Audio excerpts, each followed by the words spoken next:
Sir sir সবুজ আসছো? জি sir. এই নাম্বারটা রাখো, এটা হচ্ছে তোমার ভাবির নাম্বার। 500 টাকা রিচার্জ করবা, আর আসার সময় আমার লেগে হাকিমপুরি জর্দা দিয়ে একটা পান আনবা। তাড়াতাড়ি যাও।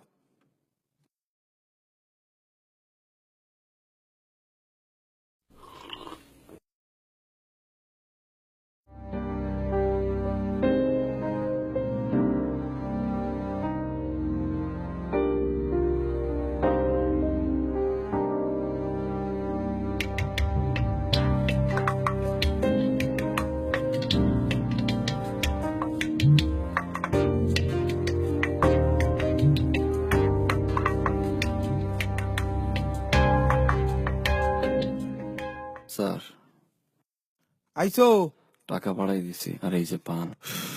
ভালো করছো। স্যার গতকাল তো কইছিলেন আজকের কথা। আরে বাবা, অফিসের মালিক কে আমি? অফিসের মালিক তো ভিতরে বই আছে। প্রতিদিন এক কথা আমারে কইও না বাবা, খুব কষ্ট লাগে আমারও। যাও, সময় হইলে পাইবা। ঠিক আছে। কোনো সমস্যা নাই, কোনো সমস্যা নাই, কাজ হয়ে যাবে। এই সবুজ, স্যারের রুমে 2 কাপ চা দিয়ে এসো। জি স্যার।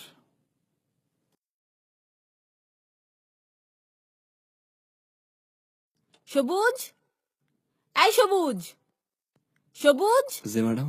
ছিলেন কোথায় আপনি? কখন থেকে ডাকছি, আপনার কথা কানে যাচ্ছে না। একবারও জবাব দিচ্ছেন না আপনি। আপনি জানেন না আমার 11টা থেকে অফিস? পুরো অফিসে আপনাকে আমি খুঁজেছি, ছিলেন কোথায়? ম্যাডাম সালেক। একদম মুখে মুখে কথা বলবেন না। এখন পর্যন্ত আমার পানির বোতলটা ভরেননি, ডেস্ক পরিষ্কার করেননি, করেন কি সারাদিন? ম্যাডাম আর কোনো কথা বলবেন না। আপনাকে পানির বোতলটা ভরে দিতে বলেছি, পানির বোতলটা ভরে দেন। স্টুপিড একটা কোথাকার।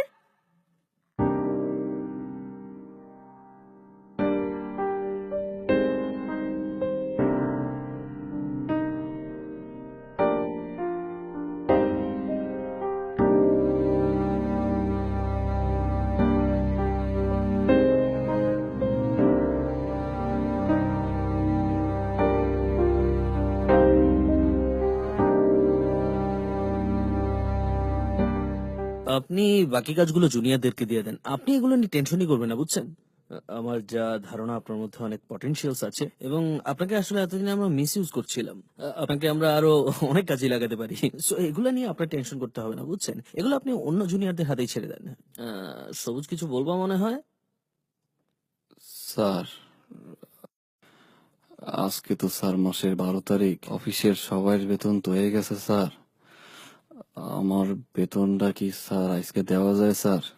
সালেক স্যারে কইছিলাম, কিন্তু স্যারে। সালেক সাহেব, সালেক সাহেব, সালেক সাহেব! জি স্যার। আপনি এই অফিসের অ্যাডমিন তো? জি স্যার। এইসব কি ছোট লোকের বাচ্চা রাখছেন অফিসে? আমার কাছে এসে স্যালারি চায়, আমার কাছে!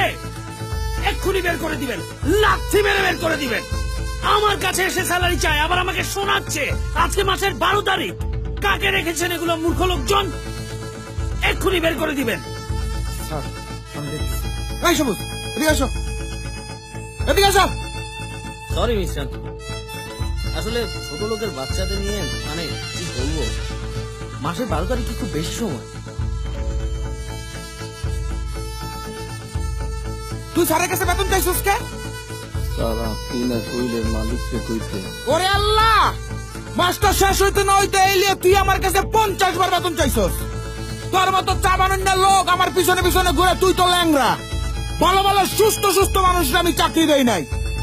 স্যার আমার তো বেতন স্যার লাগে। ওরে কপাল, মাস্টার শেষ হইতে না হইতে তুই এই লই আমার কাছে 50 বার বেতন চাইছস। 500,000 টাকা লেগে কি তুই আটকে আছস? 500,000 টাকা তুই এই লই আমার কাছে কতবার চাইছস? আজকে তুই স্যারের কাছে গেছস, আমার যদি চাকরি দিতে হয় তোর আগামী মাসে লাথি দিয়ে আমি বাইর করে দিব। মনে রাখিস কথাটা, ছোট লোক। যা আমার লেগে এক কাপ চা নিয়ে আয়।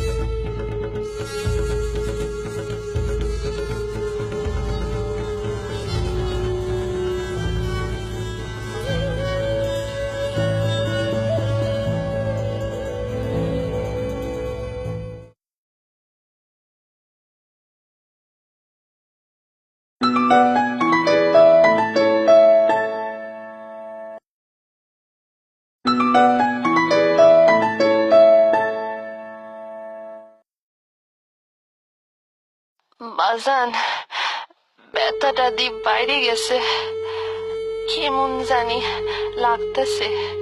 ওই টেস্টগুলো তো করানো হয় নাই। আজকা আউনের সময় কি ওষুধগুলা লয়ে আবি? ব্যথার চোটে আজ খাট থেকেও নামতে পারতেছি না।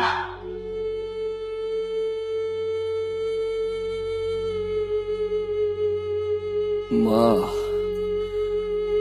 আমগো মতো গরিবের কপালে মা আল্লাহ ওষুধ লেখছে, ওষুধ লেহে নেয় মা। অফিসের সবাই তোমার সবুজ যে খুব আদর করে মা।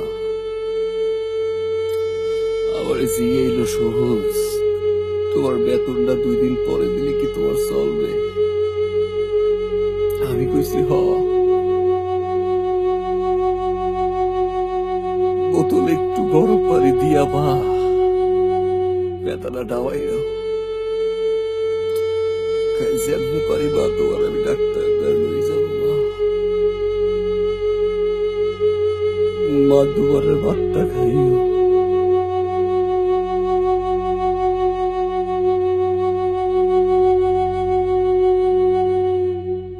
আমরা সবাই জানি সমাজের এই সকল মানুষগুলো হয়তো কারো বাবা, কারো ভাই অথবা কারো সন্তান, কিন্তু ভুলে যাই তাদের সাথে হাসি মুখে একটু ভালো ব্যবহার করতে। আপনার চোখে এই মানুষগুলোর পারিশ্রমিক খুব সামান্য হলেও ওই সামান্য পারিশ্রমিকের উপর নির্ভর করে কয়েকটা প্রাণ।